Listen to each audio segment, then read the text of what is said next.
தமிழ்நாட்டில் வனப்பரப்பை அதிகப்படுத்தவும் பசுமை போர்வையை விரிவுபடுத்தும் வகையில் மரக்கன்றுகள் நடப்பட்டு வருகிறது.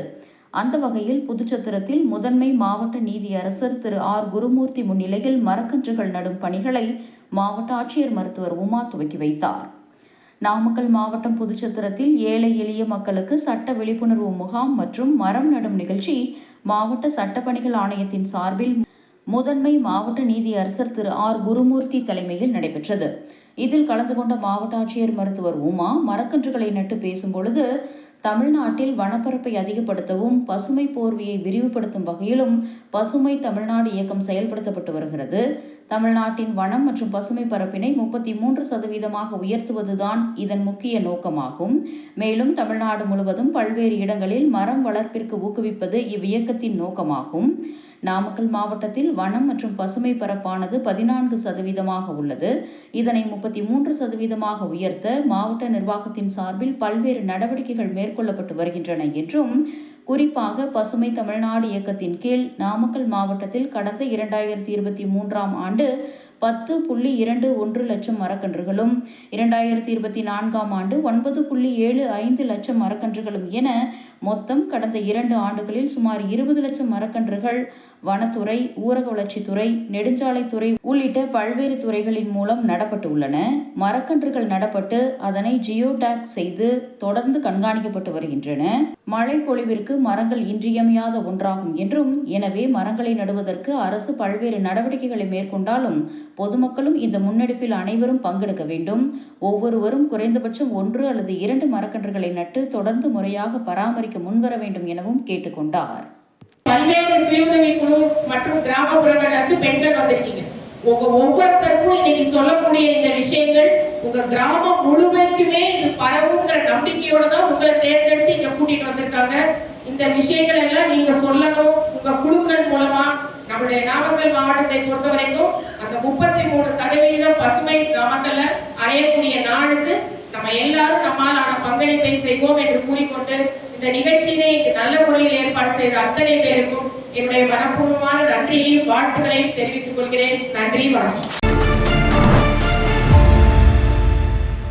வசதி படைத்தவர்கள் மட்டுமே நீதிமன்றங்களுக்கு செல்ல முடியும் என்ற நிலையை மாற்றி பொருளாதார ஏற்றத்தாழ்வு, வேறு குறைபாடுகள் நீதியை பெறுவதற்கு தடையாக இருக்கக்கூடாது என்ற அடிப்படையில்தான் சட்டப்பணிகள் ஆணைக்குழு ஆரம்பிக்கப்பட்டு சட்ட உதவிகள் மற்றும் சட்ட பாதுகாப்பை உறுதிப்படுத்தி வருகின்றது. சட்டப்பணிகள் குறித்த விழிப்புணர்வு நிகழ்ச்சியில் மாவட்ட முதன்மை நீதிபதி திரு ஆர் குருமூர்த்தி பேச்சு.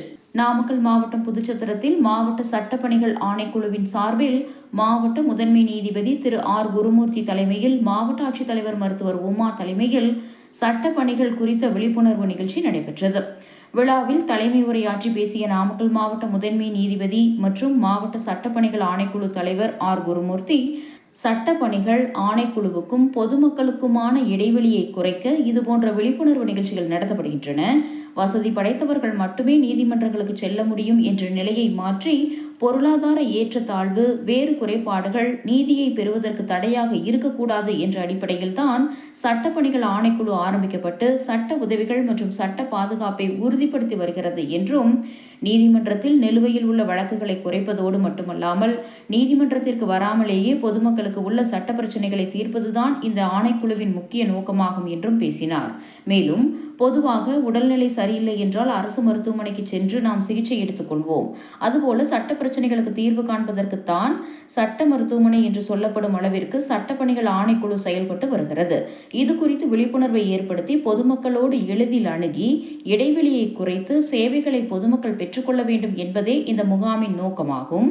பொதுவாக நீதிமன்றத்தில் தாக்கல் செய்யப்பட்ட வழக்குகளுக்கு பல ஆண்டுகள் கழித்து நாம் பெறுகின்ற நீதியானது தீர்ப்பாக மட்டுமே உள்ளது. ஆனால் மக்கள் நீதிமன்றத்தின் மூலமாக கிடைக்கின்ற நிரந்தர தீர்வால் பொதுமக்களிடையே அமைதி, நல்லுறவானது பேணப்படுகிறது. சட்டப்பணிகள் ஆணைக்குழு மூலம் உங்கள் பிரச்சனைகளை தீர்க்க முன்வரும்போது காலம், பொருள், விரயங்கள் தவிர்க்கப்படுகின்றன. நீதிமன்றத்தில் நிலுவையில் உள்ள வழக்குகள் சட்டப்பணிகள் ஆணைக்குழு மூலமாக தீர்க்கப்படும் போது நீதிமன்ற கட்டணமும் திருப்பிச் செலுத்தப்படுகிறது. இரு தரப்பினரும் வெற்றி பெறக்கூடிய தீர்ப்பாக ஏற்றுக்கொள்ளப்படுகிறது. இவ்வாறு செயல்படுத்தப்படும் சட்டப்பணிகள் ஆணைக்குழுவின் சிறப்பான செயல்பாடுகள் குறித்து பொதுமக்களிடம் விழிப்புணர்வை ஏற்படுத்துவதற்காகவே இந்த முகாம் நடத்தப்படுகிறது. இந்த சேவைகளை பொதுமக்கள் பயன்படுத்திக் கொள்ள வேண்டும் என்றும் நாமக்கல் மாவட்ட முதன்மை நீதிபதி, மாவட்ட சட்டப்பணிகள் ஆணைக்குழு தலைவர் ஆர். குருமூர்த்தி கேட்டுக்கொண்டார். இதனைத் தொடர்ந்து தேசிய, மாநில, நாமக்கல் மாவட்ட சட்டப்பணிகள் ஆணைக்குழுவின் சார்பில் வழங்கப்படும் சட்ட உதவிகள் குறித்து வழக்கறிஞர் ஆர். அகிலாண்டேஸ்வரி விளக்கமளித்தார். குழந்தைகள் மற்றும் பெண்களுக்கான பாதுகாப்பு சட்டங்கள், பணிபுரியும் இடங்களில் பெண்களுக்கான பாதுகாப்பு, சட்ட உதவிகள் குறித்து அவர் தெளிவுபடுத்தினார். இந்த நிகழ்ச்சியில் நாமக்கல் மாவட்ட தலைமை குற்றவியல் நடுவர் எஸ். விஜயகுமார், கூடுதல் காவல் கண்காணிப்பாளர் முனைவர் இரா. விஜயராகவன், நெடுஞ்சாலைத்துறை கோட்ட பொறியாளர் கே. ஆர். திருகுணா, மாவட்ட சட்டப்பணிகள் ஆணைக்குழு செயலாளர் சார்பு நீதிபதி ஜி. கே. வேலுமயில், நீதிபதிகள், புதுச்சத்திரம் வட்டார வளர்ச்சி அலுவலர்கள் க. சுதா, ப. முத்துலட்சுமி, மகளிர் சுய உதவி குழுவினர், பொதுமக்கள் உட்பட பலரும் கலந்து கொண்டனர். வசதி படைத்தவர்கள் மட்டுமே நீதிமன்றங்களில் செல்ல முடியும் என்ற ஒரு நிலை மக்களிடம் நிலை வருகிறது. பொருளாதார ஏற்றத்தாழ்வு அல்லது வேறு குறைபாடுகள் நீதியை பெறுவதற்கு தடையாக இருக்கக்கூடாது என்ற அடிப்படையில் தான் சட்டப்பணிகள் ஆணைக்குழுவானது ஏற்படுத்தப்பட்டு செயல்படுத்தப்பட்டு வருகிறது. உச்ச நீதிமன்றம் வரை, கீழமை நீதிமன்றங்கள் வரை, முதல் கீழமை நீதிமன்றம் வரை அனைத்து நீதிமன்றங்களிலும் இந்த சட்டப்பணிகள் ஆணைக்குழுவானது செயல்பட்டு வருகிறது. ஏழை எளிய மக்களுக்கு சட்ட உதவிகளை வழங்க வேண்டும், சட்ட பாதுகாப்பை உறுதிப்படுத்த வேண்டும் என்பதற்காகத்தான் இந்த சட்டப்பணிகள் ஆணைக்குழுவானது செயல்படுத்தப்பட்டு வருகிறது. இன்று புனித வெள்ளி நாளாகும். அதாவது இயேசு கிறிஸ்து சிலுவையில் அறையப்பட்ட நாளை நினைவு கூறும் வகையில் இந்த நாள் அனுசரிக்கப்படுகிறது. மாவட்டத்தில் உள்ள அனைத்து தேவாலயங்களில் சிலுவைப்பாட நிகழ்ச்சிகள் நடத்தப்பட்டன. கிறிஸ்தவர்களின் தவக்காலம் கடந்த மாதம் 5ஆம் தேதி சாம்பல் புதன் நிகழ்வுடன் தொடங்கியது. அதனைத் தொடர்ந்து ஒவ்வொரு நாளும் தேவாலயங்களில் பிரார்த்தனை, ஆராதனை போன்ற நிகழ்வுகள் நடந்து வந்த நிலையில் நேற்று புனித வியாழன் கடைபிடிக்கப்பட்டது. இன்று புனித வெள்ளி நாளாகும். அதாவது இயேசு கிறிஸ்து சிலுவையில் அறையப்பட்ட நாளை நினைவு கூறும் வகையில் இந்த நாள் அனுசரிக்கப்படுகிறது. புனித வெள்ளி என்பது கிறிஸ்தவர்களுக்கு துக்க நாளாகும். மக்களுக்காக இயேசு கிறிஸ்து சிலுவையில் அறையப்பட்டு உயிர்நீத்த தியாகத்தை நினைவு கூறும் நாள். எனவே இன்றைய தினம் தேவாலயங்களில் இயேசு கிறிஸ்துவின் மரணத்தை நினைவு கூறும் வகையில் சிலுவைப்பாடு நிகழ்ச்சிகள் நடத்தப்பட்டன. அதன்படி ராசிபுரம் தூய அன்னை ஆலயத்தில் புனித வெள்ளியை முன்னிட்டு அனைத்து கிறிஸ்தவ ஆலயங்களிலும் திருச்சிலுவை பவானி ஊர்வலமானது நடைபெற்றது. தூய லூர்து அன்னை ஆலயத்தின் பங்கு தந்தை ஜான் ஆரோக்கியராஜ் அவர்களின் தலைமையில் திரு சிலுவைப்பாதை பவனி 14 ஸ்தலம் அமைந்துள்ள ஆலயத்தை சுற்றி சிலுவைப்பாதை சுமந்து பவனி ஊர்வலமானது நடைபெற்றது. சிறப்பு பிரார்த்தனை செய்து கிறிஸ்தவர்கள் கலந்து கொண்டனர். இதனைத் தொடர்ந்து தேவாலயத்தில் கூட்டு பிரார்த்தனை ஜெபம் நடைபெற்றது. இதில் ஏராளமான கிறிஸ்தவர்கள் கலந்து கொண்டு இயேசு கிறிஸ்து அவர்களின் பாடல்களை பாடி புனித வெள்ளியை சிறப்பாக நடத்தினர்.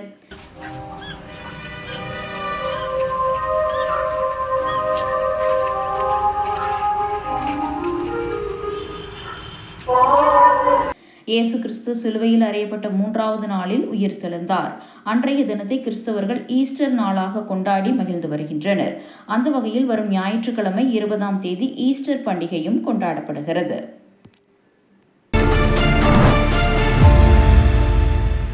காவல்துறை என கூறிக்கொண்டு ஆயுர்வேத சிகிச்சை மையம் சென்டரில் நுழைந்த மர்ம நபர்கள், பெண் ஊழியர்களிடம் தங்க நகை, ரொக்கப்பணம் திருடிய மர்ம நபர்கள். நாமக்கல் திருச்சி சாலையில் உள்ள தனியார் காம்ப்ளெக்ஸில் சேலம் மாவட்டம் மல்லூரைச் சேர்ந்த இளங்கோவன் என்பவர் கோல்டன் ட்ரீம் ஸ்பா என்ற பெயரில் ஆயுர்வேத சிகிச்சை மையம் செயல்பட்டு வருகிறது. இந்த ஆயுர்வேத மையத்திற்கு காவல்துறையினர் வந்திருப்பதாக கூறிக்கொண்டு மர்ம நபர்கள் 7 பேர் சென்றுள்ளனர். அப்போது அவர்கள் ஆயுர்வேத சிகிச்சை மேற்கொள்ள வேண்டும் என கூறியதை அடுத்து அங்கிருந்த பெண் ஊழியர்களிடம் நைசாக பேசி அவர்களை ஒரே அறையில் அடைத்து மிரட்டி அவர்களிடமிருந்து கம்மல், செயின் என 1.5 சவரன் தங்க நகைகள், ரொக்க பணம், 40,000 ரூபாய் மற்றும் சிசிடிவி கேமராவில் பதிவாகியுள்ள ஹார்ட் டிஸ்க் ஆகியவைகளையும் அந்த மர்ம நபர்கள் திருடிச் சென்றனர். இதுகுறித்து ஸ்பா உரிமையாளர் இளங்கோவன் கொடுத்த புகாரின் பேரில் நாமக்கல் காவல்துறையினர் ஸ்பா சென்டருக்கு சென்று நகை மற்றும் பணம் திருடிய மர்ம நபர்களை தேடி வருகின்றனர். நாமக்கல் மாவட்டம் புதுச்சத்திரம் ஊராட்சி ஒன்றியம் நவனி தோட்டக்கூர்பட்டி கிராம ஊராட்சியில் சென்னை மாகாணத்தின் முன்னாள் முதலமைச்சர் டாக்டர் ப. சுப்பராயன் அவர்களுக்கு 2.50 கோடி ரூபாய் மதிப்பீட்டில் கட்டப்பட்டு வரும் நினைவு அரங்கினை மாவட்ட ஆட்சித்தலைவர் மருத்துவர் ச. உமா அரசு அதிகாரிகளுடன் சென்று பார்வையிட்டு ஆய்வு மேற்கொண்டார். கடந்த 2023ஆம் ஆண்டு ஏப்ரல் மாதம் தமிழ்நாடு முதலமைச்சர் அவர்களால் காணொலி காட்சி வாயிலாக சென்னை மாகாணத்தின் முன்னாள் முதலமைச்சர் டாக்டர் ப. சுப்பராயன் அவர்களுக்கு 2.50 கோடி ரூபாய் மதிப்பீட்டில் நாமக்கல் மாவட்டம் புதுச்சத்திரம் ஒன்றியம் நவனி தோட்டக்கூர்பட்டி கிராம ஊராட்சியில் நினைவு அரங்கம் அமைக்கும் பணிக்கு அடிக்கல் நாட்டப்பட்டு பணிகள் நடைபெற்று வந்தது. மாவட்ட ஆட்சித்தலைவர் அவர்கள் சென்னை மாகாணத்தின் முன்னாள் முதலமைச்சர் டாக்டர் ப. சுப்பராயன் அவர்களுக்கு நவனி தோட்டக்கூர்பட்டி கிராம ஊராட்சியில் அரங்கம் அமைக்கும் பணிகள் நடைபெற்று வருவதை நேரில் ஆய்வு மேற்கொண்டு பணிகளை விரைந்து முடிக்குமாறு அலுவலர்களுக்கு அறிவுறுத்தினார். தொடர்ந்து நவனி ஊராட்சியில் தாட்கோ மூலம் 56 லட்சம் ரூபாய் மதிப்பீட்டில் ஆதி திராவிடர் நல சமுதாய கூடம் மற்றும் ஊராட்சி ஒன்றிய பொது நிதியிலிருந்து ரூபாய் 5.95 லட்சம் ரூபாய் மதிப்பீட்டில் சுற்றுச்சுவர் அமைக்கப்பட்டுள்ளதையும் 69.83 லட்சம் ரூபாய் மதிப்பீட்டில் மகளிர் சுய உதவிக்குழு கட்டிடம் அமைக்கப்பட்டுள்ளதையும் மாவட்ட ஆட்சித்தலைவர் அவர்கள் பார்வையிட்டு ஆய்வு மேற்கொண்டார். முன்னதாக புதுச்சத்திரம் அரசு ஆரம்ப சுகாதார நிலையத்தில் புறநோயாளிகள் பிரிவு, மருந்தகம், மருந்தக இருப்பறை, உள்நோயாளிகள் பிரிவு, ஆய்வகம் உள்ளிட்ட பல்வேறு பகுதிகளை மாவட்ட ஆட்சியர் பார்வையிட்டு ஆய்வுகளை மேற்கொண்டார்.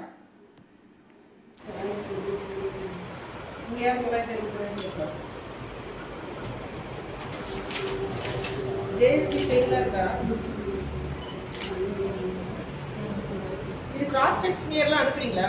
எங்க அனுப்புறீங்க கிராஸ் செக் ஸ்மியர்? நீங்க அனுப்புறது எல்லாமே நெகட்டிவ்னா நெகட்டிவ் தான் வருதா? எதுவுமே பாசிட்டிவே கண்டுபிடிக்கல.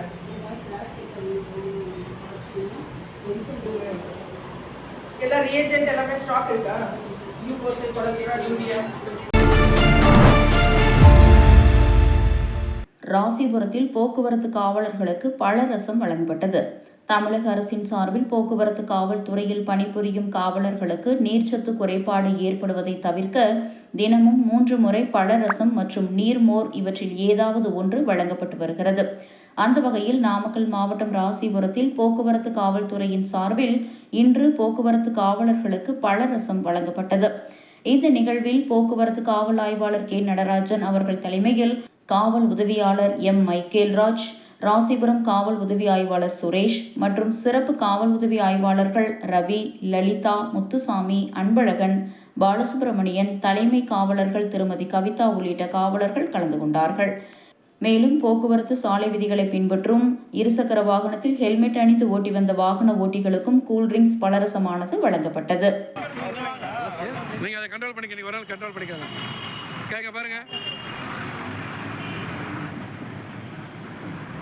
அப்படியே கொடுங்க. அடுத்து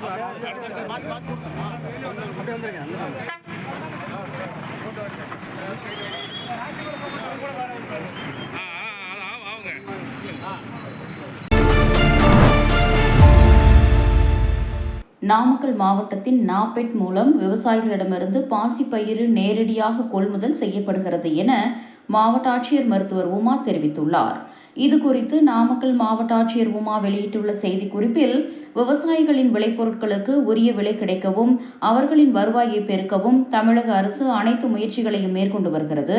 பாசிப்பயிறு சாகுபடி செய்த விவசாயிகள் பயன்பெறும் வகையில் விவசாயிகள் பயிர் செய்த பாசிப்பயிறு மத்திய அரசின் நாபெட் நிறுவனம் மூலம் கொள்முதல் செய்யப்பட்டு வருகிறது. தற்போது உள்ளூர் சந்தைகளில் பாசிப்பயிறு கிலோ ஒன்றுக்கு 65 ரூபாய் முதல் 70 ரூபாய் வரை விற்பனை செய்யப்படுகிறது. எனவே மத்திய அரசு விவசாயிகளின் நலன் கருதி குறைந்தபட்ச ஆதரவு விலையில் கொள்முதல் செய்யப்பட்டு வருகிறது. மேலும் பாசிப்பயிறு விற்பனைக்கான தொகை விவசாயிகளின் பேங்க் கணக்கில் நேரடியாக வரவு வைக்கப்படும் என்றும், வருகின்ற ஜூன் மாதம் 12ஆம் தேதி வரை விவசாயிகளிடமிருந்து பாசிப்பயிறு கொள்முதல் செய்யப்படும் விவசாயிகளின் நலன் கருதி அரசு மேற்கொண்டுள்ள இத்திட்டத்தை விவசாயிகள் பயன்படுத்திக் கொள்ள வேண்டும் எனவும் மாவட்ட ஆட்சியர் வெளியிட்டுள்ள செய்திக்குறிப்பில் தெரிவித்துள்ளார்.